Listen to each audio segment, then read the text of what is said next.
नमस्कार, बहुत स्वागत है आप सभी का। आपके साथ मैं हूं सोनल। डिबेट एट आप देख रहे हैं। बेहद महत्वपूर्ण विषय आज का, क्योंकि बेहद महत्वपूर्ण दिन जो है वो विपक्षियों के लिए 23 जून क्या साबित होगा, क्या होगा, क्या सब मान जाएंगे, हाथ तो मिलेंगे, दिल मिल जाएंगे, ये सवाल बड़ा है। और इस सवाल के बीच हर कोई यही चर्चा कर रहा है कि सब कुछ जैसा विपक्षी चाहते हैं वैसा हो पाएगा क्या?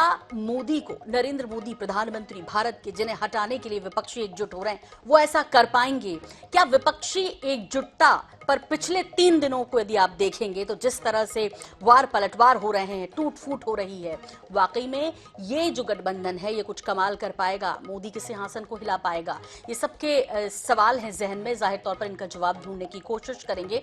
देखना होगा कि 23 जून की ये महत्वपूर्ण गठबंधन की बैठक, जिसके लिए पिछले 3 बार से तारीखें टलती गई, लेकिन अब फाइनल हुआ 23 जून को हो पाएगी। और सब कुछ वैसा ही जैसे नीतीश चाहते हैं या बाकी विपक्षी चाहते हैं, क्योंकि यूनिटी की बात तो हो रही है, लेकिन इस यूनिटी के बीच सपने सबके अलग अलग हैं। इसे समझने की कोशिश करेंगे। खास मेहमान हमारे साथ जुड़ रहे हैं। हमारे पैनल में कौन कौन है, सबसे पहले इंट्रोडक्शन कराएंगे और शुरुआत करेंगे हमारे आज के डिबेट एट की। हमारे साथ आज सुरेंद्र राजपूत जी हैं, राष्ट्रीय प्रवक्ता कांग्रेस के।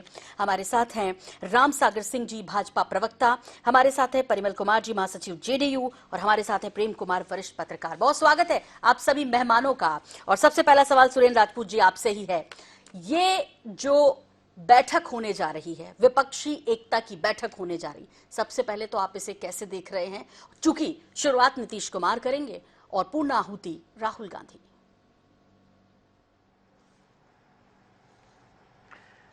सोनल, कहते हैं ना कि करते भी चलो, बाजू भी बहुत हैं, सर भी बहुत, और चलते ही चलो कि अब डेरे मंजिल पे ही डाले जाएंगे। ये जो 2014 से और 2023 का भारत है, इस 2023 तक के भारत में भारतीय जनता पार्टी ने जिस तरीके से गैर संवैधानिक कृत्य किए, संवैधानिक संस्थाओं को तोड़ने, मरोड़ने या कुचलने का काम किया, या संवैधानिक संस्थाओं से किसी न किसी रूप में प्रतिपक्षियों को और निर्दोष लोगों को प्रताड़ित करने का काम किया, इसके अंत होने का समय आ गया। इस मायावी शासन के अंत होने का समय आ गया है। 23 तारीख को श्री नीतीश कुमार जी की पहल पर पूरे देश का प्रतिपक्ष एक जगह पे इकट्ठा हो रहा है। 18 से ज्यादा राजनीतिक दल जो महत्वपूर्ण भूमिका निभाते हैं देश में, जिनकी एक बड़ी भागीदारी है, चाहे वो कांग्रेस पार्टी हो, कश्मीर से लेकर कन्याकुमारी तक और पोरबंदर से लेकर के अगरतला तक, सार्वदेशिक रूप से भारतीय जनता पार्टी के मायावी शासन से लड़ती है। और या फिर अन्य सारी हमारी क्षेत्रीय ताकतें हों, चाहे वो बंगाल की ममता बनर्जी साहिबा हों, उत्तर प्रदेश से अखिलेश यादव साहब हों, या फिर नीतीश कुमार जी हों, तेजस्वी जी हों, स्टालिन साहब हों, शिबू सोरेन साहब हों, ये सारे के सारे दल एक जगह पर इकट्ठा हो रहे हैं और इस मायावी शासन के अंत करने की शुरुआत करेंगे। यहां पर आप लोग कह सकते हैं तमाम डिफरेंसेस आप बता रहे हैं कि कोई मांझी साहब छोड़ के चले गए, कोई ऐसा हो गया, कोई वैसा, ये आप सब कह सकते हैं, लेकिन पानी में लाठी मारने से पानी अलग नहीं होगा।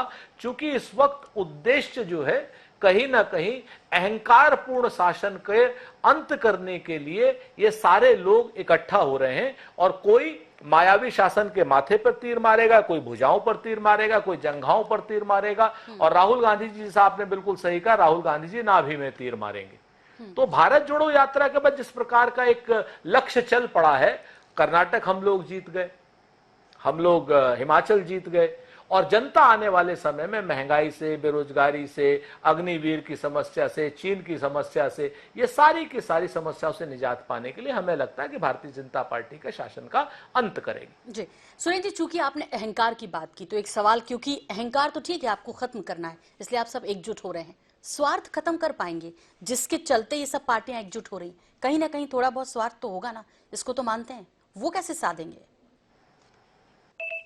हाँ, बिल्कुल आपने सही कहा। मैं सोनल बहुत ईमानदारी से स्वीकार करता हूं कि है हमारा स्वार्थ। हमारा स्वार्थ जनता के नेतृत्व में गठबंधन करने का है, संविधान को बचाने का हमारा स्वार्थ है। हमारा स्वार्थ कहीं ना कहीं इस मायावी शासन को अंत करने का है। हमारा स्वार्थ जिस तरीके से स्वायत्त शासी संस्थाएं, चाहे वो संवैधानिक संस्थाएं हों, आप तो खुद जानती हैं कि इलेक्शन से पहले अमित मालवीय डेट डिसाइड कर देते हैं। आप तो खुद जानती हैं कि सुप्रीम कोर्ट के 5 जजेस सड़क पर आकर के न्याय मांगते हैं। आप तो स्वयं जानती हैं कि रात में 1:30 बजे सीबीआई का तख्ता पलट हो जाता है। आप तो स्वयं जानते हैं कि पिछले 7 साल से सीवीसी नहीं, के क्या नाम, किसान आयोग नहीं, के मेंबर नहीं, और आप मतलब मैं आपको क्या क्या बता दूं आपसे। इन सब चीजों को पुनर्स्थापित करने का स्वार्थ है हमारा, और जनता के सवालों का जवाब मिले। आप देखिए ना, पिछले 40 दिन से मणिपुर जल रहा है, और प्रधानमंत्री जी पहले 10 दिन कर्नाटक में अपने ऊपर फूल बरसवा रहे थे, कुछ नहीं कर पाए। अब 8,000 के प्लेन में यूएस चले गए खाना खाने के लिए। तो आप इस चीज को देखिए, इन सब चीजों को खत्म करने का स्वार्थ है हमारा, और हम मानते हैं स्वार्थ को पूरा करेंगे। ठीक, जेडीयू से हमारे साथ परिमल कुमार जी हैं, महासचिव है जेडीयू के। परिमल जी, आपसे समझना चाहेंगे, तैयारियां पूरी हो गई है, स्टालिन जी को बुलाने तो खुद नीतीश जी जाने वाले थे, हालांकि उनके यहाँ कार्यक्रम भी था, वो वहां नहीं जा पाए, लेकिन अब इसको लेकर भी सवाल है कि पहले तो जो बिहार में गठबंधन है उसी से मांझी अलग हो गए, इसके अलावा ये एक नई टेंशन, उसके बाद संजय झा जी और तेजस्वी जी एयरपोर्ट पर वेट करते रहते, नीतीश जी के बारे में पता नहीं चलता, नीतीश जी क्या करने वाले अगला कदम किसी को पता नहीं चलता। इस बीच वो सबको जोड़ने की कोशिश कर रहे हैं, लेकिन खुद उनके अपने कंफ्यूज हैं।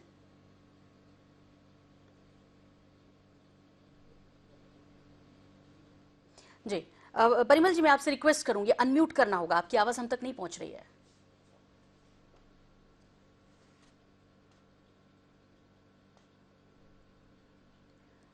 परिमल जी, आपकी आवाज नहीं पहुंच रही है हम तक, एक बार फिर से कोशिश कीजिए सर।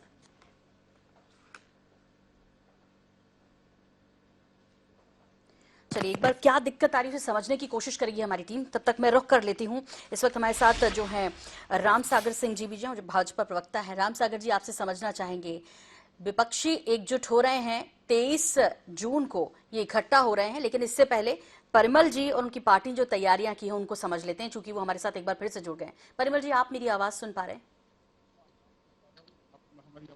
हैं? जी जी, मिल रही है। जी जी, आ रही है। सर, पटना में क्या तैयारियां हैं इस पूरी बैठक को लेकर? हालांकि इससे पहले ही खुद वहां का जो महागठबंधन है उसमें टूट फूट की खबरें आती रही, मांझी अलग हो गए, और इस बीच नीतीश जी भी स्टालिन जी को निमंत्रण स्वयं देने जाने चाह रहे थे, वो भी नहीं जा पाए। इसकी जानकारी भी कुछ संजय झा जी को भी नहीं लगी, आधा घंटे एयरपोर्ट पर वेट करने के बाद तेजस्वी जी को भी पता नहीं चला। इस बीच सब सोच रहे हैं नीतीश जी करना क्या चाहते हैं, उनके अगले कदम का पता ही नहीं चलता है। देखिए, आप भी बीजेपी की तरह कंफ्यूजन उत्तर करना चाहती है, कोई कंफ्यूजन नहीं है। 23 जून को जो विपक्षी दलों की बैठक होगी वह बीजेपी के ताबूत में अंतिम साबित होगी। और आप समझे इस बात को, जो विपक्षी एकता की आवश्यकता है। आप लोग प्रश्न उठाते हैं कि Modi versus, Modi is not important factor. Modi की जो पॉलिसी है, जिस तरह की नीतियों को इन्होंने इम्प्लीमेंट किया, संविधान विरोधी, जन विरोधी, जो बेसिक रिस्पॉन्सिबिलिटी होती है गवर्नमेंट की, और प्रवृत्ति जो भारतीय जनता पार्टी की है। जैसे उदाहरण के लिए मैं बता दूं कि जहां तक विपक्षी दलों के एकीकरण का प्रश्न है, तो इन्होंने अपने राष्ट्रीय सम्मेलन में यह कहा था कि क्षेत्रीय दलों के अस्तित्व समाप्त हो जाएंगे। एक एग्जाम्पल मैं दूं कि क्षेत्रीय दल क्षेत्रीय लोगों के भावना, अपेक्षा एवं आकांक्षाओं के का प्रतीक होता है, और भारतीय जनता पार्टी क्षेत्रीय लोगों की अपेक्षा, आकांक्षा और जो अपेक्षाएं हैं उसको कुचलने का प्रयास करती है। तो ऐसी स्थिति में यह तो एक फैक्टर है जिसके कारण सभी क्षेत्रीय दल में एक, आप कह सकते हैं, कैटलिस्ट का यह स्टेटमेंट काम किया, और सभी केंद्र से बीजेपी को सत्ता से लेने का प्रयास कर रही है। दूसरी बात, बीजेपी ने जो नरेंद्र मोदी के पिछले 9 साल के कार्यकाल में जो भी काम किया है, जैसे तुगलकी फैसला जिससे सामान्य लोग पूरी तरह प्रभावित हुए, नोटबंदी जैसे फैसला, आज भी भारतीय अर्थव्यवस्था ऐसे फैसलों से उबर नहीं पाई। अभी आपने एग्जाम्पल दिया कि नरेंद्र मोदी विदेश गए हैं, अमेरिका गए हैं, तो मैं आपको बता दूं कि पूरे इतिहास में यह प्रथम बार था कि नरेंद्र मोदी ने स्वयं अमेरिका के चुनाव में प्रत्यक्ष भागीदारी की थी, और ट्रंप के समर्थन में ये गए, और इसकी परिणति ये हुई कि ट्रंप तो पराजित हुए ही, लेकिन वहां रहने वाले भारतवासियों को अभी भी काफी समस्याओं का सामना करना पड़ता है। तो बीजेपी, देखिए बीजेपी की प्रवृत्ति क्या है, बीजेपी तो मात्र तानाशाह के लिए काम करती है, कोई बेसिक, जैसे आपने देखा भी कि इन्होंने, ये बीजेपी किसान विरोधी है, क्योंकि इन्होंने जो कृषि नीति लाया था उसमें कॉन्ट्रैक्ट फार्मिंग की वकालत इन्होंने करने का प्रयास किया, ताकि किसानों की अपेक्षा और आकांक्षाओं को पूंजीपतियों के हाथ गिरवी रखा जाए। अग्निवीर, जैसे हमारे एक मित्र ने भी एग्जाम्पल भी दिया, तो देखिए मैं एग्जाम्पल बता दूं कि अग्निवीर जैसी योजना निश्चित रूप से सेना के प्रति जनता दल यूनाइटेड का सम्मान रहा है, लेकिन इसकी परिणति उसी तरह की होगी जिस तरह छत्तीसगढ़ में सर्वा जुलूम जैसे कार्यक्रमों की हुई थी। उसमें भी इसी तरह की प्रक्रिया अपनाए गए थे, स्थानीय लोगों को आर्म्स इत्यादि के ट्रेनिंग दिए गए थे और बाद में ये अनकंट्रोल्ड हो गए और वह लॉ एंड ऑर्डर के लिए एक समस्या बनने लगे। तो दूरदर्शी है ये केंद्रीय नेतृत्व भारत सरकार। और आप देखिए कि भारत की मूल अवधारणा क्या है। भारत की मूल अवधारणा जो basic feature of the constitution है, जिसको हम सेकुलरिज्म कहते हैं, सोशलिज्म कहते हैं, राइट, डेमोक्रेटिक सेटअप कहते हैं, तो BJP center idea of the BJP is against the basic feature of the constitution.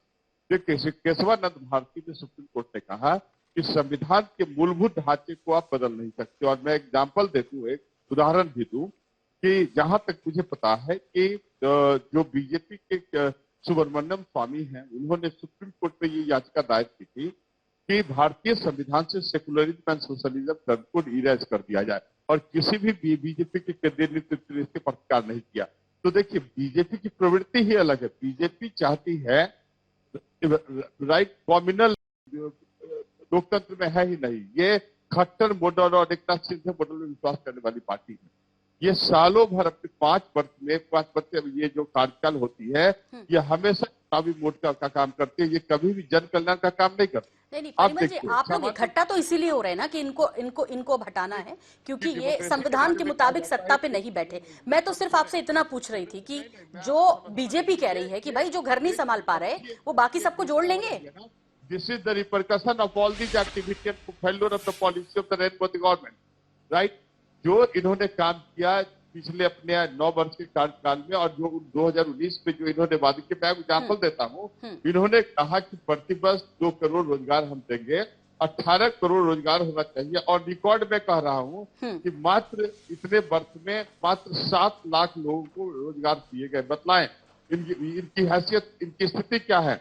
ये इन्होंने जितने कार्यक्रम चलाए, जैसे नमामि गंगे प्रोजेक्ट पूर्ण रूप से फेल होगा। एनजीटी ने कहा कि नमामि गंगे प्रोजेक्ट में गंगा के जल के शुद्धिकरण के बावजूद वहां के बैक्टीरिया में वृद्धि हुई और ऑक्सीजन लेवल में कमी हुई। आपने देखा त्रासदी थी जब पैंडेमिक पीरियड में, राइट, नमामि गंगे प्रोजेक्ट में कई है ना ये फ्यूनरल सेंटर या सब दावरी की स्थापना करने की बात की गई थी, लेकिन उत्तर प्रदेश में आपने स्पष्ट रूप से कई शवों को प्रवाहित होते हुए डायरेक्ट गंगा नदी में देखा। सर मैं आऊंगी दोबारा, क्योंकि और भी कई सारे मेहमान हैं, सबको मौका मिल जाए फटाफट। मेरे साथ अभी विनय सिंह जी भी जुड़ गए, प्रवक्ता सपा। क्योंकि मुझे राम सागर जी का भी रुख करना है, उससे पहले सपा से प्रवक्ता विनय सिंह जी जुड़े, उनसे भी समझ लेते हैं। विनय सिंह जी, एक तरफ तो नारा चल रहा है 80 पार, पीडीए की आप बात कर रहे हैं, पिछड़ा दलित अलायंस, मायावती कह रही हैं कि ये परिवार दल अलायंस है। सबसे बड़ी बात तो यह है कि आप उत्तर प्रदेश में ही एक हो जाएंगे। कह रहे हैं कि सपा को डर है कांग्रेस से, तो कांग्रेस तो खुद ही इस कार्यक्रम में जा रही है। कई दल और हैं जो कि डर रहे हैं, तृणमूल भी डर रही है, ऐसा कह रहे हैं जो राजनीतिक विश्लेषक हैं। क्या वाकई में सब कुछ ठीक हो पाएगा? मायावती से पहले तो हाथ मिला लीजिए, वो संभव हो पाएगा? क्योंकि वो तो कह रहे हैं परिवार दल अलायंस है पीडीए। देखिए सुलभ जी, इस समय जो हिंदुस्तान की सबसे बड़ी समस्या है, आप संविधान को, लोकतंत्र को बचाना। आप अगर आप देखें कि लोकतंत्र, उत्तर प्रदेश की अगर बात हम ले लें तो पंचायत चुनाव से लेकर के जितने चुनाव हुए, लोकतंत्र की हत्या किस तरीके से की गई। कमर में कट्टा लगा करके पुलिस के संरक्षण में प्रत्याशियों को उठा लिया जा रहा है। क्या यही लोकतंत्र है? कहते हैं कि law and order Uttar Pradesh के अंदर अच्छा है, गोलियां कोर्ट के अंदर चल रही है, न्याय बेचारा मेज के नीचे छुप रहा है जो सबको न्याय देता है। क्या यही है law and order Uttar Pradesh का? आपने अब पुलिस अभिरक्षा में इतनी गोलियां चलते हुए देखा। संविधान जिस तरीके से आज संविधान की धज्जियां उड़ाई जा रही है, आप देखिए, अगर आप उत्तर प्रदेश की स्थिति देखिए तो आज की तारीख में जितनी नौकरियां हैं सब आउटसोर्सिंग के तहत जो है प्राइवेटेशन की तरफ जा रही है। कहीं न कहीं ये साजिश है, पिछड़े दलित वंचित समाज के हक को मारने का ये एक साजिश चल रहा है उत्तर प्रदेश के अंदर। क्योंकि बाबा साहब भीमराव अम्बेडकर ने जो एक संविधान की रचना की थी, उन्होंने सबके एक अधिकार को निहित किया था। संविधान के तहत ही अनुच्छेद सीआरपीसी 21 के तहत सबको अपने दैहिक स्वतंत्रता की आजादी है। जैसे सारी चीजें आज उत्तर प्रदेश के अंदर है, कहीं न कहीं हम इससे मरहूम हैं। आज महंगाई अपने चरम पे है, बेरोजगारी ये अपने सारी चरम पे बैठकें है। तो बैठक में हो जाएंगी। मैंने तो कहा कि मायावती जी से हाथ मिला लेंगे। देखिए, हमने सबसे हाथ मिलाया, ऐसा नहीं है कांग्रेस से नहीं मिलाया, हमने विषम परिस्थितियों में बहन जी से भी हाथ मिलाया। हम लोकतंत्र, बाबा साहब जी जो संविधान बनाया है, उसके तहत जो लोगों का अधिकार मिला हुआ, जो इसको तोड़ा मरोड़ा जा रहा, हम उसको बचाने के लिए हम किसी भी तरीके से समझौता करने को तैयार है और किया भी है। और आज हम चाहते हैं कि अभी पिछला चुनाव आपने देखा जिस तरीके का रहा है, समाजवादी पार्टी उत्तर प्रदेश में, भारतीय जनता पार्टी आमने सामने। हम लोग तो चाहते हैं कि सारे लोग एक मंच पे आए, बड़ा दिल दिखाए। अगर सब भारतीय जनता पार्टी को हराना है तो कहीं न कहीं सबको अपने बहुत सारी चीजों को त्याग करके भारतीय जनता पार्टी को हरा करके उत्तर प्रदेश और भारत को बचाना है, भारत के संविधान को बचाना है, भारत में जो दलित पिछड़े। चलिए सर, तो एकजुट हो जाएं तभी ये संभव भी है, और ये लक्ष्य जो आप भेदना चाहते हैं वहां तक तभी पहुंच पाएंगे। जिस तरह से सुरेंद्र जी ने बाकायदा पूरा बताया था कि कैसे बाजू पे करेंगे, कैसे जांघों पर हमला करेंगे, कैसे नाभि पर हमला करेंगे, तो तभी हो पाएगा ना जब एकजुट हो पाएंगे। मैंने पहले भी कहा, आप चूंकि देरी से जुड़े हैं, कि 3 दिन के यदि रिकॉर्ड उठाकर देखेंगे तो सबके बयान इधर उधर ही दिखाई दे रहे हैं। इसलिए मैंने मायावती जी के ट्वीट का भी जिक्र किया। मैं राम सागर सिंह जी का रुख कर रही हूँ। राम सागर सिंह जी, आपको कहीं दिल में घबराहट होती है? सब इकट्ठा हो रहे हैं, सब इतने त्रस्त हो गए हैं कि अब सब इकट्ठा हो रहे हैं, और आप भी समझते हैं कि इकट्ठा होने की ताकत क्या होती है? अब सुरेंद्र जी तो पहले जो जिन लोगों के साथ ये बैठना चाहते हैं, जिन लोगों के साथ जाना चाहते हैं, पहले उनसे फरियाद लेना, वही इनके ऊपर वार कर रहा है। पश्चिम बंगाल में बैठ करके ममता बनर्जी पता नहीं नाभि पर वार कर रही है कि हाथ पर काट रही है कि पांव काट रही है, इनका मुझे पता नहीं। केजरीवाल दिल्ली में बैठ कर करके इनके माथे पर तलवार चला रहे हैं कि पेट पर चला रहे हैं, मुझे पता नहीं। केसीआर तेलंगाना में बैठ करके इनके किस अंग पर वार करना चाह रहे हैं, वार कर रहे हैं, मुझे पता नहीं। तमिलनाडु में या जहां भी आप देखेंगे, इनके जो नीतीश कुमार जी का ही बात ले लीजिए, तो नीतीश कुमार जी को इस हद तक है कि 23 व्यक्ति को बिहार की जनता ने नकार दिया, बैठक हो रही है व्यक्ति को उसका और दिमाग साथ देना छोड़ दिया है, जिस व्यक्ति को भारत की जनता नकारने के लिए तैयार बैठी है, 71 से 43 कर दिया, उनका अब दिमाग काम नहीं कर रहा है। अब आश्रम में जाने का समय नीतीश कुमार का आ गया है, और उनका जब इतिहास देखेंगे कोमल जी, तो मैं बताना चाहता हूँ, चूंकि मैं उसी क्षेत्र से आता हूँ, बाढ़ लोकसभा से, जहाँ की जनता इनको 5 बार लोकसभा में भेजा था, वहां की जनता के साथ में इन्होंने गद्दारी किया। वहां के जनता को इन्होंने कहा था कि मोकामा टाल योजना को लागू करेंगे, नहीं किया। बाढ़ को कहा था कि मुख्यमंत्री बनते हम बाढ़ को जिला बनाएंगे, नहीं बनाया। ये जब भी जीते हैं, मैं इनका इतिहास पीछे से बताना चाहता हूँ नीतीश कुमार का, कि ये हमेशा अपराधियों के मदद से चुनाव जीतते रहे हैं। सुरेंद्र सिंह राजपूत जी की पार्टी जब ये थी, बेलछी कांड के बारे में जानते होंगे कि बेलछी कांड में इंदिरा गांधी हाथी पर चढ़ के गई थी, जहां की दलितों के घर को जला दिया गया था, मारा गया था, और उसके मुख्य अभियुक्त से मदद लेकर के, अरुण सिंह से मदद लेकर के पहली बार नीतीश कुमार विधानसभा का मुंह देखे थे। नहीं तो 77 में जमानत जब्त हुआ था, उसके बाद चुनाव लड़े थे, तो ये इतिहास को बदलने वाले लोग हैं, संविधान को नष्ट करने वाले लोग हैं, और हमारे आदरणीय नेता नीतीश कुमार ने। राम सागर जी, इन्हीं के साथ मिलकर सरकार चला रहे थे ना, अब अलग हैं, तो अब सारे ऐब आपको नजर आ रहे हैं। जल्दी से, चूंकि परिमल जी काउंटर करना चाहते हैं, परिमल जी जल्दी से, समय कम है, मुझे प्रेम कुमार जी का भी रुख करना है। मैं यहाँ स्पष्ट कर दूं कि जब हम गठबंधन में गए थे, उस समय भारतीय जनता पार्टी के नेतृत्व अटल बिहारी वाजपेयी और लाल कृष्ण आडवाणी जैसे लोग कर रहे थे, और उसी के आधार पर जब भी हम इनके साथ थे, हम लोगों ने कभी इनको आरएसएस एजेंडे को इम्प्लीमेंट करने की छूट नहीं दी, क्योंकि हमारा commitment zero tolerance against crime, corruption and communalism है। और मैं आपको स्पष्ट कर दूं कि 2019 में जब इन्होंने जनता से झूठे वादे करके, है ना, ये लोकसभा में इनकी बहुमत हो गई, तो ऐसी स्थिति में ये पागल हाथी की तरह व्यवहार करने लगे और आरएसएस के एजेंडे को लागू करने का प्रयास किया, जैसे को लागू करना या एनआरसी को लागू करना या जनसंख्या नीति को लाना। ठीक है, विनय जी जल्दी से, विनय जी कुछ कहना चाह रहे हैं, बहुत देर से जी जी, फिगर रेज करें, बताइए। देखिए, मैं राम सागर जी को बता दूं, बड़ी अच्छी सी बात, आज जितने लोग इकट्ठे हैं, कम से कम एक समान विचारधारा के लोग आज एक साथ एक मंच पर आना चाहते हैं। भारतीय जनता पार्टी ने तो समय समय पे ऐसे विचारधाराओं से समझौता किया है जहाँ दूर तक अलगाववादियों तक के भी साथ समझौता करने, ये सत्ता लोलुपता से ग्रसित लोग ये क्या बात करेंगे विचारधारा की, बात कर रहे हैं संस्कृत की, बात कर रहे हैं संस्कार की। भारत देखा अच्छा नहीं लगता है।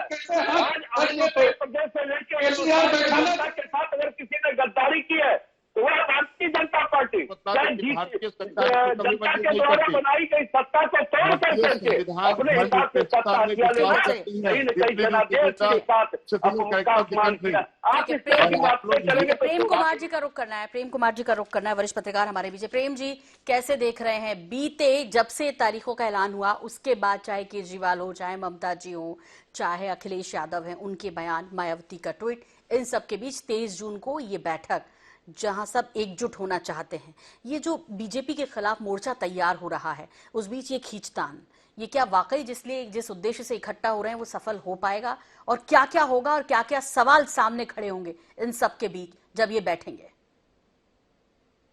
जी सोनल जी, देखिए, इस देश में जब जब विपक्ष की पार्टियां इकट्ठा हुई हैं तब तब देश में कुर्सी हिली, ये इतिहास रहा है। बीजेपी भी कभी विपक्ष में का हिस्सा होकर के कांग्रेस के खिलाफ एक इकट्ठा हुई थी, जनता पार्टी के दौर में भी, और बाद में भी राष्ट्रीय मोर्चा बना, और जब जब इकट्ठा हुए विपक्षी दल तो कुर्सी हिली है।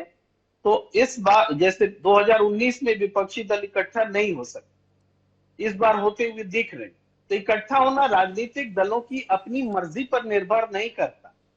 जनता अगर चाहती है तभी राजनीतिक दल इकट्ठा हो पाते हैं, नहीं तो उनके अंतर्विरोध उनको इकट्ठा होने नहीं देंगे। इस बार जनता का भारी दबाव है कि आपको इकट्ठा होना है, और इसी वजह से ये मूर्त रूप लेता हुआ दिख रहा। एक संक्रमण काल जरूर है जब तक कि ये फॉर्मेशन नहीं हो जाता है, जिसको कि आप पूरा विपक्ष नहीं बोलेंगे, विपक्ष कभी भी एकजुटता का नाम नहीं होता है, बिखराव का ही नाम विपक्ष होता है, नहीं तो वो सत्ता में होता। तो विपक्ष बिखराव का ही नाम है, और इसमें जो एकजुटता होगी वो कितनी बड़ी एकजुटता होगी, उससे कुर्सी हिलेगी कि नहीं, यही चिंता है जो भारतीय जनता पार्टी को अपनी सियासत पर पुनर्अवलोकन करने के लिए विवश कर रही है। लगातार क्रिया और प्रतिक्रिया दोनों तरफ से हो रही है। इसका राजनीतिक महत्व बहुत बड़ा है, इसी वजह से प्रतिक्रिया हो रही, इसको हम इसी रूप में देखते हैं। प्रेम जी, एक सवाल और है। केजरीवाल जी चाहते हैं कि राजस्थान हमें दे दो, मध्य प्रदेश और छत्तीसगढ़ तुम ले लो कांग्रेस से, उस बीच वो कांग्रेस की टांग खींचते भी नजर आते हैं। क्या सुरेन जी जो ये बात कह रहे हैं कि सब एकजुट होंगे और अलग अलग जगहों पर वार करेंगे, वो ऐसा कर पाएंगे, या वो शर्तें जिन शर्तों के साथ ये सब एकजुट होंगे वैसा हो पाएगा? कई जगह तृणमूल कांग्रेस की भी नहीं बनती है, ममता बनर्जी का अपना अलग ही राग है, वो नहीं चाहती कि कई जगह पर कांग्रेस जो है अपने उम्मीदवार उतारे। ये होगा कैसे? क्या इतना आसान होगा? देखिए, ये बातें जितनी भी आप बातें बता रहे हैं, जो पॉइंट्स हैं वो तो हैं ही। इन सबके रहते हुए भी क्यों 23 जून को इकट्ठा हो रहे हैं? क्या अरविंद केजरीवाल जी को नहीं पता कि हमारे अंतर विरोध हैं? क्या ममता जी को नहीं पता? सबको पता है कि हमारे अंतर विरोध हैं।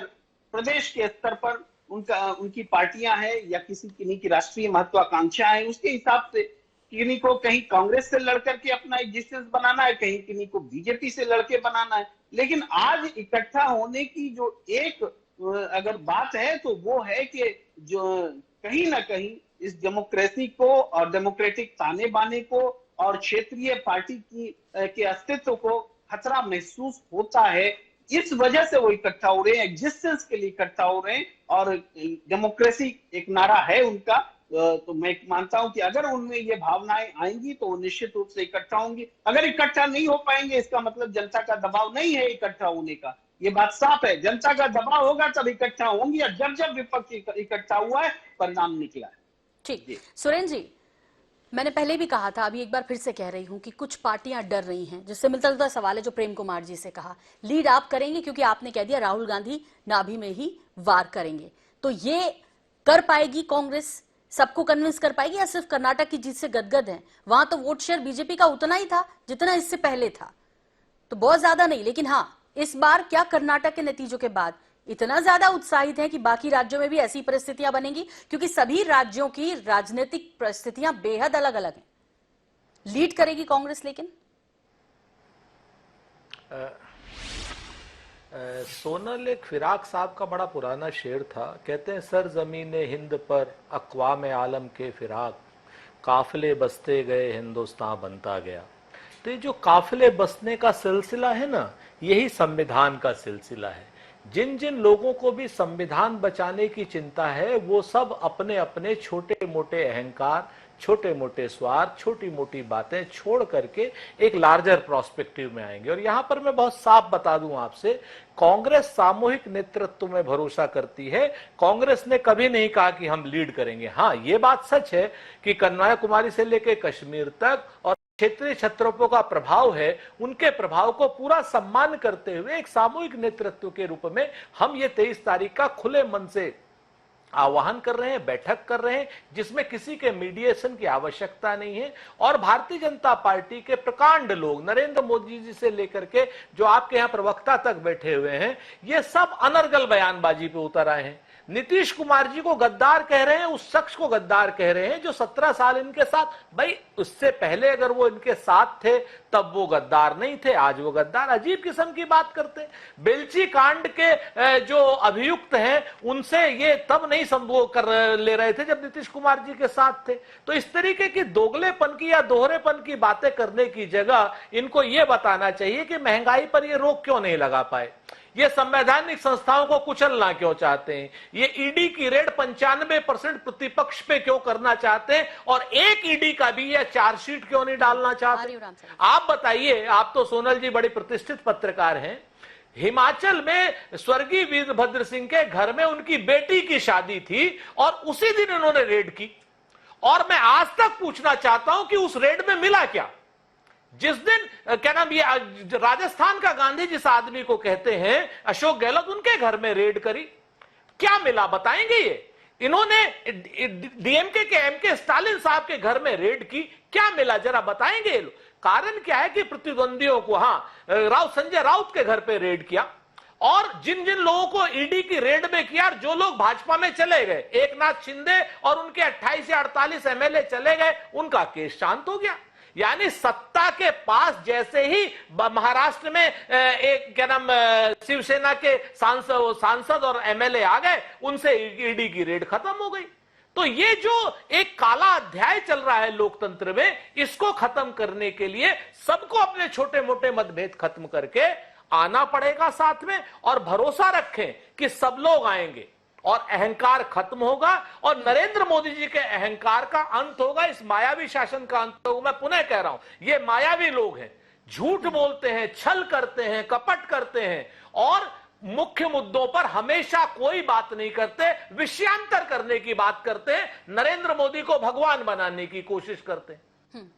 तो सुरेंद्र इनका सबका अंत होना है। जी जी, सुरेंद्र जी, तो दीदी चाहती है कि कांग्रेस पश्चिम बंगाल में जाए नहीं, अखिलेश यादव जी चाहते हैं कि इस बार 80 पार, तो इसका मतलब यह है कि बड़ा त्याग तो कांग्रेस को ही करना पड़ेगा।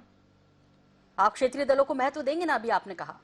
हम देखिए, दो चीजें बड़ी साफ हैं। हम क्षेत्रीय दलों को पूरा सम्मान देंगे, ये परस्पर सम्मान का समझौता होगा, ये अभिमान का समझौता नहीं, ये भारतीय जनता पार्टी के तरीके का समझौता नहीं है कि भारतीय जनता पार्टी जिस क्षेत्रीय दल से मिलती है उस क्षेत्रीय दल के पीठ पे छुरा मारती है। अकाली दल के पीठ पे छुरा मारा, पीडीपी के पीठ पे छुरा मारा, इन्होंने शिवसेना के पीठ पे छुरा मारा, जेडीयू के पीठ पे छुरा मारने जा रहे थे, लेकिन उन्होंने अपने आप को बचा लिया।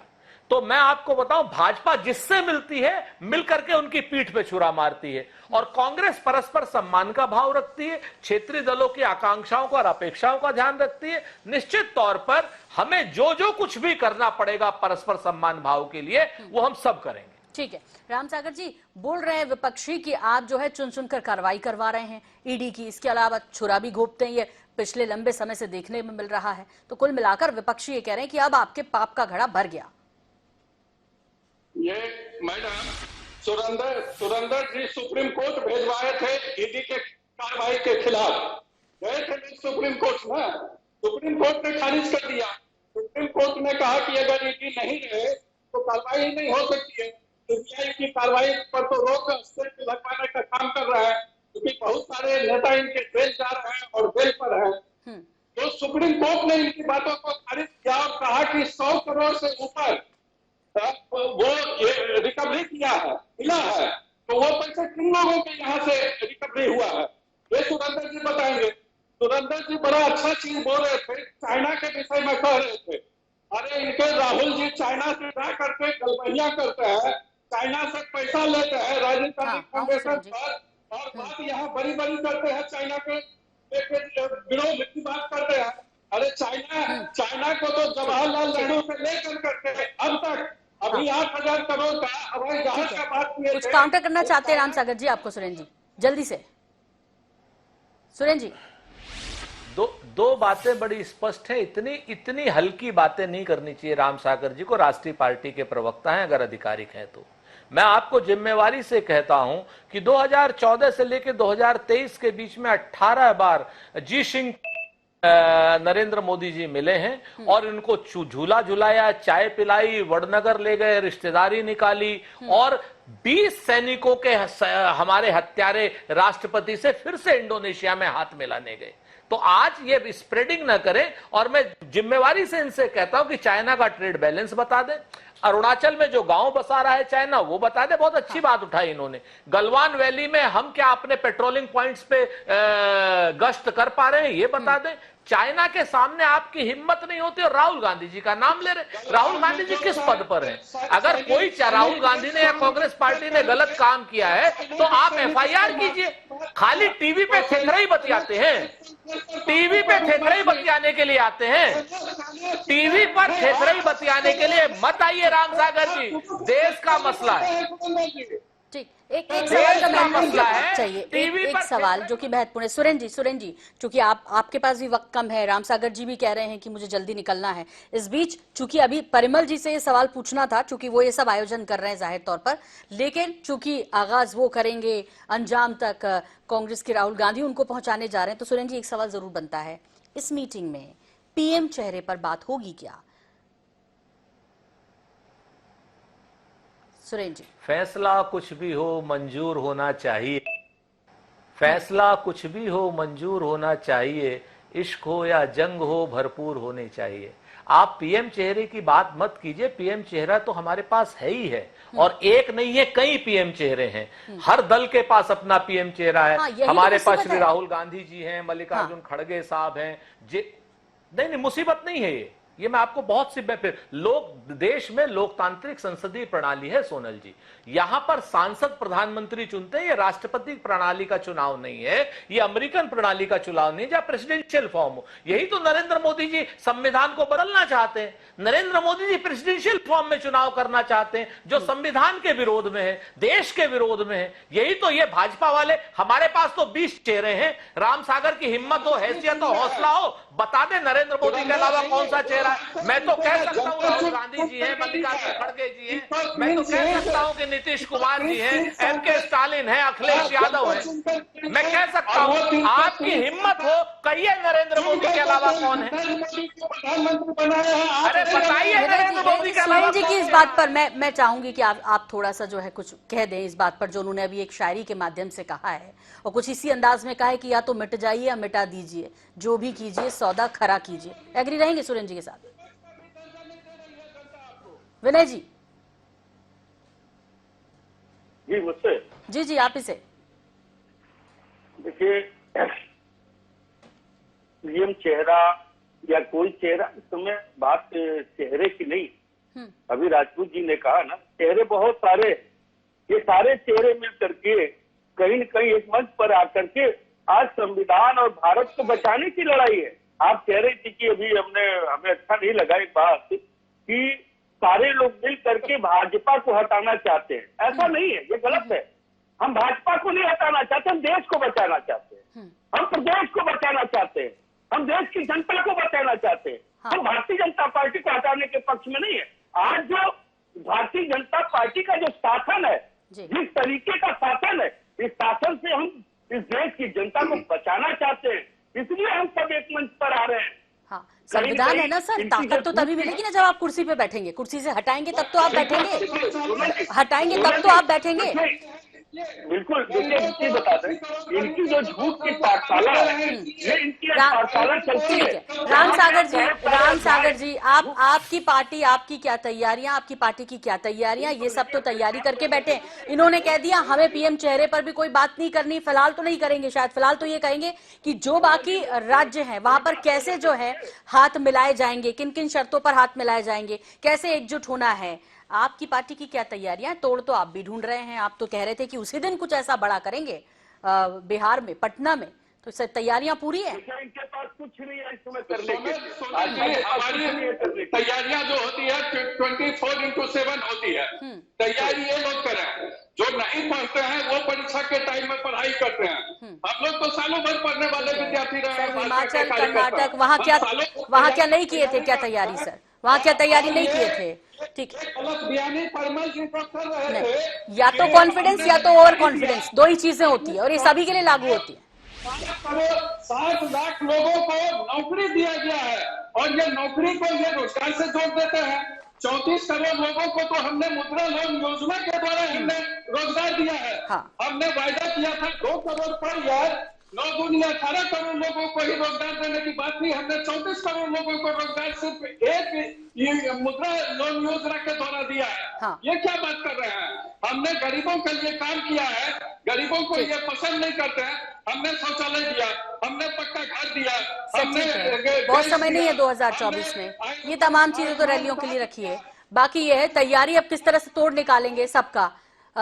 प्रेम जी आपसे समझना चाहते हैं, सुरेंद्र जी ने बड़ी आसानी से कह दिया इस पर हमें कोई दिक्कत नहीं होने वाली, हाथ एक बार पहले भी मिले थे, तो अब इस बार इस पर कोई रार नहीं आएगी, सबके हितों को साधकर आगे चल जाएंगे, इतने बड़े परिवार को एक साथ लेना संभव हो पाएगा? थोड़ा परिस्थितियों पर प्रकाश डालेंगे या वो सब कुछ वैसा ही होगा जैसे विपक्षी चाह रहे हैं और ये एक जादू होगा? देखिए सोनल जी, बगैर कॉमन मिनिमम प्रोग्राम के विपक्ष कभी एकजुट नहीं होता है। इवन यूपीए एनडीए भी बना तब भी हुआ। तो इस बार भी जो कॉमन मिनिमम प्रोग्राम है वो 23 तारीख को बनने जा रहा है। एक राष्ट्रीय जो कार्यक्रम है वो विपक्ष लेने की तैयारी कर रहा है। चेहरों पर बात नहीं होगी, ऐसे संकेत मिल रहे हैं कि चेहरों पर बात नहीं होगी। ले तो इस तरीके से एक ये मौलिक रूप से ये सब सहमत हैं, सारे दल जो वहां पहुंच रहे हैं वो सहमत हैं कि एक मोर्चा बनाया जाए। और नीतीश कुमार ने काफी मेहनत की है बीते दौर में और उस मेहनत का नतीजा है कांग्रेस ने उनको सहयोग दिया है कि आप हमारी तरफ से मेहनत करिए। तो इस वजह से जो नहीं इकट्ठा हो सकते थे वो भी इकट्ठा हो रहे हैं, क्योंकि कांग्रेस यहाँ पे माफ कीजिए मैं आपको टोक रही हूँ, लेकिन नीतीश जी जैसे अभी सुरेंद्र जी ने कहा कि ये नीतीश जी को भी नहीं संभाल पाए, उनके साथ भी धोखा किया, अभिमान जी भी अलग हो गए। बिहार की परिस्थितियों को लेकर जो अपने घर को ठीक ढंग से नहीं संभाल पा रहे हो, उन्होंने सोच अच्छी रखी, विषय अच्छा रखा, लंबे समय से ये चल भी रहा था कि सब विपक्षी एकजुट होंगे, लेकिन उस बीच जो कुछ बिहार में चल रहा है उसे देखते हुए इतना आसान होगा नीतीश जी के लिए, क्योंकि उनकी अपनी भी महत्वाकांक्षाएं हैं, ममता दीदी की अपनी महत्वाकांक्षाएं, इधर अखिलेश जी की अपनी महत्वाकांक्षाएं, केजरीवाल अलग ही ताल ठोक रहे हैं। इन सब के बीच इतना आसान हो जाएगा कि आपने कहा कि हाँ कॉमन मिनिमम प्रोग्राम तो बना लेंगे, लेकिन चेहरे पर बात नहीं करेंगे, जो सबसे जरूरी है, जो सबसे पहले होना चाहिए, जिसको बाद में जाकर रार हो सकती है और फिर देश के पास यही विकल्प रह जाएगा कि ये पता नहीं एक साथ रहेंगे कि नहीं रहेंगे। इन परिस्थितियों से निपटने के लिए सबसे मुख्य विषय पर पहले चर्चा होनी चाहिए। ये सब परिस्थितियां बननी चाहिए, बन पाएंगी क्या बैठक में, और सिर्फ एक बैठक से हो जाएगा क्या? जी बहुत संक्षेप में अगर बोला जाए तो देखिए, चेहरे पर अगर बात होगी इसका मतलब है सत्ता के लिए बात होगी। अगर चेहरे पर बात नहीं होगी तो सत्ता प्रायोरिटी नहीं है, तब उसका मतलब है कि वर्तमान सरकार को गद्दी से हटाना प्रायोरिटी। ये इस बात को अगर समझ लिया जाए तो चेहरे का प्रश्न ही खत्म हो जाता है। आज विपक्षी दल सत्ता के लिए नहीं इकट्ठा हो रहे, एक शासन जिससे जनता को मुक्ति दिलाने का उनका ध्येय है, इस वजह से इकट्ठा हो रहे हैं। इसलिए महत्वाकांक्षाएं पीछे हटी हैं तब तो इकट्ठा हो रहे हैं। अगर महत्वाकांक्षाएं आगे रहती तो इकट्ठा होते ही नहीं। तो कॉम्प्रोमाइज है, अपनी महत्वाकांक्षाओं से भी कॉम्प्रोमाइज है। लेकिन हाँ, आपका सवाल महत्वपूर्ण है कि क्या उस हद तक कॉम्प्रोमाइज होगा कि सीटों के मामले में या लोकसभा में विनेबिलिटी फैक्टर्स में कॉम्प्रोमाइज करते हुए दूसरे के लिए सेक्रीफाइस किया जाए, ये सब चीजें होंगी। लेकिन जब महाराष्ट्र में उदाहरण बना महाअघाड़ी, बिहार में महागठबंधन खुद उदाहरण है, तो राष्ट्रीय स्तर पर क्यों नहीं हो सकता? ये सीधी सी बात है कि ये संभव है। जी विनय जी, कितना लगता है कि वोट परसेंटेज बीजेपी जो है हमेशा मेंटेन रखती है अपना, और यदि वही उसने 2024 में भी किया, क्योंकि क्या सिर्फ कर्नाटक की जीत से कांग्रेस को ये समझ आ जाना चाहिए कि मुस्लिम वोटों का वीटो हुआ, तो उत्तर प्रदेश और महाराष्ट्र में तो वैसी परिस्थितियां नहीं थी, तो इसे संभाले रखना भी एक महत्वपूर्ण होगा, क्योंकि बीजेपी अभी कह रहे थे राम सागर जी 24/7 लगी रहती है प्रयास में, और उत्तर प्रदेश इसका एक बड़ा उदाहरण भी है। सोनल जी, एक चीज अभी आपने कहा कि कर्नाटक में भारतीय जनता पार्टी का वोट ऑफ परसेंटेज वही है, भले वो सत्ता से बेदखल हुई। तो आज आप उत्तर प्रदेश में अगर आप देखिए तो समाजवादी पार्टी 22% से हट करके 36% पे आकर के खड़ी हुई। तो कहीं न कहीं ये मानना पड़ेगा कि जनता का आक्रोश इस सत्ता के खिलाफ है, वह इस सत्ता को बदलना चाहती है। लेकिन उत्तर प्रदेश का चुनाव जिस स्थिति में हुआ, जिस परिस्थिति में हुआ, ये किसी से छुपानी, उस पर हमें कोई बात नहीं करनी है, वो सभी लोग जानते हैं। इससे ये साफ जाहिर होता है कि उत्तर प्रदेश के अंदर जनता जो है भारतीय जनता पार्टी से निजात पाना चाहती है। और रही बात है गठबंधन की, तो माननीय राष्ट्रीय अध्यक्ष जी ने बार बार कहा है हम सबको सम्मान देंगे, क्योंकि देखिए भारतीय जनता पार्टी के खिलाफ आज हम लड़ रहे हैं, पूरी मजबूती के साथ लड़ रहे हैं। तो कहीं न कहीं सबको मिल करके समाजवादी पार्टी के साथ खड़ा होना चाहिए। और हम कहते हैं समाजवादी पार्टी ने हमेशा सम्मान दिया। भारतीय कांग्रेस जो है बड़े भाई की भूमिका में रही है, हमेशा बड़े भाई के साथ हर स्थिति में अपने आप को नीचे रख करके भारतीय जनता पार्टी को हटाने के लिए, लोकतंत्र को बचाने के लिए, यही चीज है कि बाबा साहब का संविधान खतरे में, इस चीज को मानिए। आज न्याय खतरे में है। आप किस तरीके से कहेंगे कि उत्तर प्रदेश में सब कुछ ठीक चल रहा है? उत्तर प्रदेश की स्थिति अगर आप कायदे से देखें, आप CRPC 32 के तहत जितनी कार्रवाइयां पुलिस के ऊपर हुई है, कहीं न कहीं परिणाम निकले। तो भारतीय जनता पार्टी का आज जो है जिस तरीके से कार्य कर रही है, यहाँ पे अधिकारी जिस तरह से बेलगाम हो चुके हैं, वो किसी से नहीं डर रहे हैं। जनता के हितों का उनके मन में जरा भी ख्याल नहीं है। आज लोग परेशान है, हकीकत में परेशान है कि किसानों को खाद और DAP नहीं मिल रही है। अब जाइए आप देखिए किस तरीके से बिजली कटौती, बिजली की स्थिति भयावह बनी हुई है, बिजली मिल नहीं रही है। जो 5 साल अभी पिछले सरकार में बिजली मिली है, कहीं न कहीं मानिए आप कि 2008 में उत्तर प्रदेश में 10,000 मेगावाट क्षमता था। 2012 में जब समाजवादी पार्टी की गवर्नमेंट आई है, हमने उस पर काम किया। 327 छोटे सब स्टेशन, बड़े पावर स्टेशन बना करके 20,000 मेगावाट पहुंचा।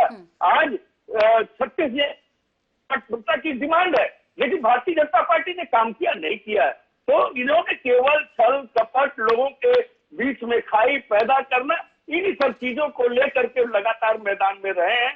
और कहीं न कहीं देखिए ये बहुरुपया सक्सेस रहे, लेकिन अब जनता समझ चुकी है, इनकी चाल को समझ चुकी है, इनकी रणनीति को समझ चुकी है। ठीक है सर, लेकिन क्या है कि ये जो माहौल है अभी काफी बदला है, VP सिंह देवेगौड़ा के समय भी नहीं है अब, तो स्थायी सरकार हर कोई चाहता है, स्थायित्व कितना बना रहेगा, चूंकि अपनी अपनी महत्वाकांक्षाएं भी हैं। इस बीच आप अभी उत्तर प्रदेश का जिक्र कर रहे थे, एक तरफ नारा भी चल रहा है, दूसरी तरफ कांग्रेस भी उम्मीद लगाई है।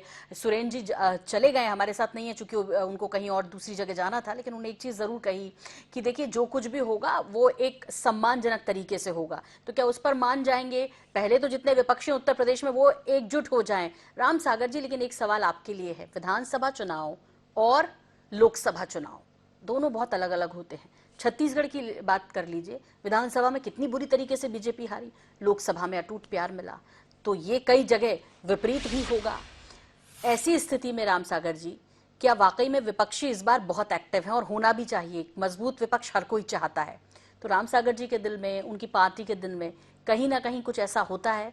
वैसे तो आप साम दंड भेद सब अपना लेंगे, लेकिन उसके बीच भी सब इकट्ठा होंगे, तो फिर उसका तोड़ निकालना बेहद जरूरी है। मुझे मुझे पता है सारे पार्टियों का स्वभाव, और खास करके नीतीश जी का स्वभाव मुझे पता है। नीतीश जी का जदयू पार्टी है, राष्ट्रीय कार्यकारिणी में प्रस्ताव पारित करवाती है प्रधानमंत्री बनाने का, और बाहर कहती है कि नहीं, हम कहा, हम प्रधानमंत्री बनना चाहते हैं। अरे हमको तो मुख्यमंत्री में ही नहीं एक्सेप्ट कर रहा है, तो प्रधानमंत्री में कहाँ एक्सेप्ट करेगा। अरे इनको तो बिहार की जनता ने मुख्यमंत्री भी नहीं बनाना चाहती थी। जब भी आप देखेंगे कि बिहार में चुनाव हुआ है 5 से 4 के बाद से, जब ये विजय कृष्ण जी से चुनाव हारे हैं बाहर से, तब से इन्होंने चुनाव ही नहीं लड़ा है। 5 से लेकर के आज तक एक भी चुनाव नहीं लड़े। ये पिछले दरवाजे से जाते हैं, तो अब इनका कलेजा कहाँ रहेगा। लेकिन हाँ, ये कोशिश जरूर कर रहे हैं कि राजद को ये कमजोर करना चाह रहे हैं, और राजद इनको कमजोर बिहार में करना चाह रही है, क्योंकि आगे सबको पता है बिहार के लोगों को कि आगे जो लड़ाई होगी। बिहार पे फोकस मत कीजिए ना, अब तो सारे लोग एकजुट हो रहे हैं। बीआरएस भी आ रहा है, केजरीवाल भी आ रहे हैं, इसके अलावा जो है समाजवादी पार्टी के भी आ रहे हैं, अखिलेश यादव जी पहुंच रहे हैं, तमाम दल तो वहां पर पहुंच रहे हैं, ममता दीदी पहुंच रही हैं। तो अब क्या करेंगे, तोड़फोड़ करेंगे? अब सोनम जी एक दिन पहले आ रही है ममता बनर्जी, वो अलग से लालू जी से बात करना चाह रही हैं और नीतीश जी से। वो कांग्रेस के खिलाफ ही कान भरेंगे। वहां उन्होंने कह दिया है कि वहां तो कांग्रेस विहीन कर दी है ना। ममता बनर्जी एक एमएलए ये जिताए थे बड़ा मुश्किल से बेचारे, कांग्रेस और सीपीएम मिल करके, हाँ। और उसको भी छीन ली ममता बनर्जी ने। कांग्रेस को बंगाल में विधानसभा के अंदर कांग्रेस विहीन विधानसभा कर दी।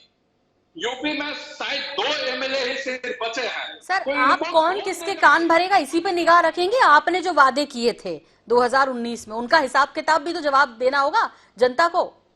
उसकी तैयारी है ना, नौकरियों के वादे। जनता के बीच जाकर के पूरे देश में 30 मई से लेकर के 30 जून तक जनता के बीच जाकर के हम लोग हिसाब ही दे रहे हैं, हिसाब किताब भी दे रहे हैं कि हमने आपके लिए क्या क्या किया है। और जनता एक्सेप्ट भी कर रही है, क्योंकि सबके घर में मिला है ना। हाँ। गैस सबके घर में मिला है, पक्का मकान सबको मिला है। सर, महंगाई के बारे में भी कुछ बोल दीजिए, आम जनता सुनना चाहती है। आयुष्मान 50 करोड़ लोग, 60 करोड़ लोगों को आयुष्मान कार्ड का लाभ मिल रहा है, सबको मिल रहा है, तो सबके घर में ही लाभार्थी है। लाभार्थी है तो वो वोट कर रहे हैं बीजेपी को। इसीलिए 284 से 303 कर दी। अब इस बार 400 पार, तो भी 400 पार। ये लोग 34 तक कल्पना नहीं करें विपक्ष के लोग कि ये सत्ता का मूवी कभी देखेंगे, क्योंकि ये इतना प्रताड़ित किया है कि धर्मनिरपेक्षता के नाम पर हिंदुओं को इतना प्रताड़ित करने का काम किया है। अभी जयराम रमेश जी ने अब गोरखपुर का उसके खिलाफ ध्यान दे रहे हैं। सर, महंगाई पे नहीं बोल रहे हैं, क्योंकि वक्त मुझे अब इजाजत नहीं देगा ज्यादा। मैं प्रेम जी का रुख कर रही हूँ। प्रेम जी, अब आम जनता की बात कर लेते हैं, राजनीतिक पार्टियों की, अपने उनके महत्वाकांक्षाओं की, संविधान को बचाने की, और सच झूठ की सारी बातें हो गई। लेकिन देश की जनता को ये स्थायी सरकार ऐसा दे पाएंगे? सब एकजुट होने के बाद ऐसा हो पाएगा? कैसे भरोसा दिला पाएंगे देश की जनता को, जो जिसे यही नहीं पता होता कि महागठबंधन और ये सब तमाम विपक्षी दल एकजुट हो जाएंगे तब तो ठीक है, लेकिन जो पार्टी अभी सत्ता में है उसमें कब तोड़फोड़ हो जाए, कब टूट हो जाए, ये भी जनता कंफ्यूज रहती है। कुछ राज्यों के यदि आप एग्जाम्पल देखेंगे तो वहां जनता को पता ही नहीं होता कि वो मैंडेट किसको दे रही है, सरकार किसकी बनेगी। इस सब के बीच जनता के लिए क्या बचता है? ये तो बहुत बड़ा सवाल है सोनल जी। हमारे लोकतांत्रिक व्यवस्था में जनता जो है, अब वोट देने के बाद उनके हाथ से सब कुछ निकल जाता, फिर सारा पावर सांसदों के पास में या निर्वाचित प्रतिनिधियों के पास में आ जाता, और उन 543 आंकड़ा बन करके रह जाते हैं। उनकी खरीद फरोख्त, डराना धमकाना, या ऐसे सिचुएशन में उसके बहुमत से सरकार बन जाना है। तो ये डेमोक्रेसी में एक सोचने वाली बात है कि जनता को कैसे सशक्त किया जाए, मतदाताओं को कैसे सशक्त किया जाए, क्योंकि ओवरऑल देखा जाए तो 120 करोड़ एलिजिबल वोटर्स हैं हमारे हिंदुस्तान में चुनाव आयोग के हिसाब से। उसमें 94 करोड़ ही वोटर लिस्ट में शामिल हैं। ये भी एक बड़ी बात है कि 75 साल बाद भी आज तक लगभग 30 करोड़ लोग वोटर लिस्ट में ही नहीं है, और जो वोटर लिस्ट में है उसमें 30 करोड़ वोट देने नहीं जाते हैं। तो 60% तो 60 करोड़ तो ऐसे वोट से बाहर है इस लोकतांत्रिक प्रणाली से। तो जनता और मतदाता की शक्ति का जो हम क्या बोले, ये तो रोना है इस लोकतंत्र का कि जो 60 करोड़ उसमें हिस्सेदारी ले रहे हैं, और जो 37% जो लोग वोट लेकर के सत्ता में है, जैसे बीजेपी को 37% वोट मिले, लेकिन वास्तव में क्या 37% से सरकार बनती है?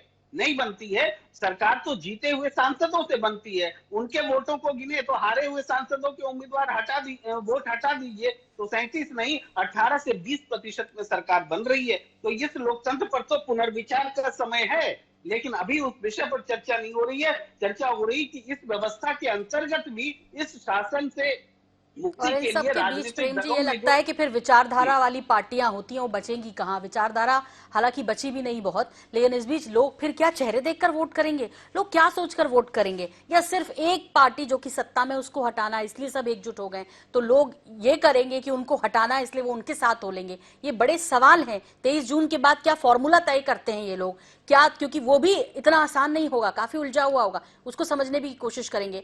फिलहाल आप सभी मेहमानों का आपने वक्त दिया और इतना सारा महत्वपूर्ण वक्त हमारे साथ साझा किया, इसके लिए विनय जी बहुत धन्यवाद। प्रेम जी आपका भी बहुत शुक्रिया, सुरेंद्र जी का भी बहुत शुक्रिया, और साथ ही साथ हमारे साथ राम सागर जी भी जुड़े थे, उनका भी बहुत धन्यवाद। परिमल जी का भी बहुत धन्यवाद। और डिबेट 88 में फिलहाल इतना ही, मुझे भी दीजिए इजाजत। नमस्कार।